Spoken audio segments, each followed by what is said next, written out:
So this beer I have today, this is a little more on the expensive side for me, at least when it comes to these reviews. I typically don't spend a lot on single bottles of beer these days. That's why I can't get as much like Jolly Pumpkin as I'd like, the Brewery, things like that.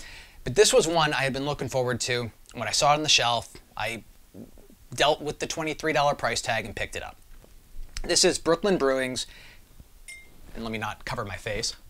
K is for Kriek, so it is a Kriek, and as described in the label, it's an ale brewed with honey, dark candy syrup, and orange peel aged in bourbon barrels on whole cherries. And this is from Brooklyn Brewery out of Brooklyn, New York. This is 10.1% ABV. Caged and corked, already removed the cage. Pulling the cork right there. Let me get a little whiff off this. I haven't had a Kriek in ages. Oddly enough, I'm not picking up a lot, but it's a small opening. That's why you put it in a glass so you can really pick up on it. I'm expecting a lot of bold, tart flavors from this. Again, it's been a really long time since I've had a Kriek. So I'm kind of anxious as to what I'm gonna get out of this, because I really forget the flavor profile. Definitely not any head to speak of on that. If you take a look at that right there, it just very bubbly, but really no head to speak of.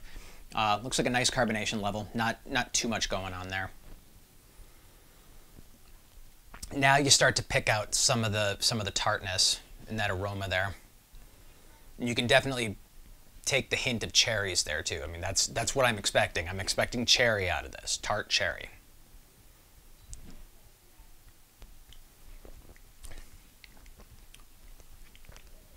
And that is very nice. The bourbon barrel aging doesn't overpower the cherry at all.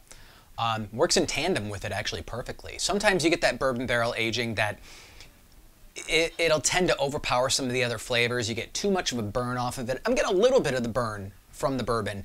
Not too much though. It complements the cherry beautifully.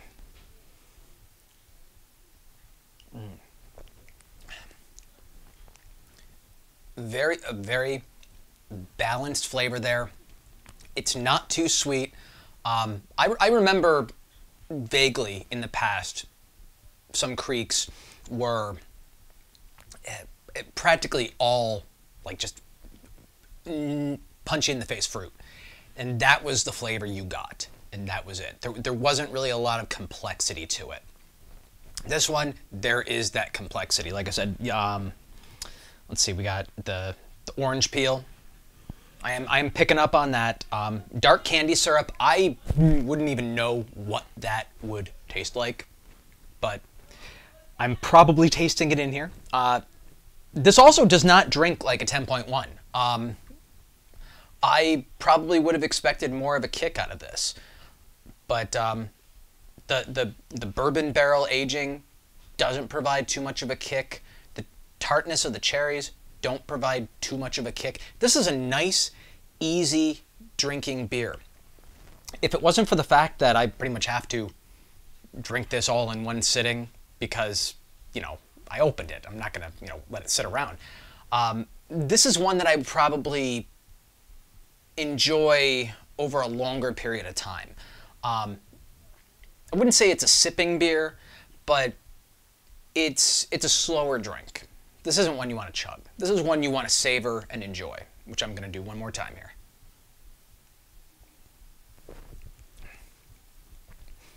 Yeah, upon each subsequent taste, I just pick up more of the elements. I'm picking up more of that orange peel. I'm picking up the way it plays with the cherry. The bourbon barrel aging actually becomes a little bit more understated the more sips I have, which is kind of interesting. Typically when I have bourbon barrel aged beers, that level stays pretty constant throughout. So I'm pretty happy with this. I have no complaints over paying 23 bucks for this. It's not something I would have often because of the price tag, but I'm glad I got it this one time. Brooklyn knows what they're doing. This is a great example of their skill there. So this is K is for Kriek from Brooklyn Brewing, 10.1% ABV. Brooklyn Brewing out of Brooklyn, New York, of course. And I will see you guys for the next review.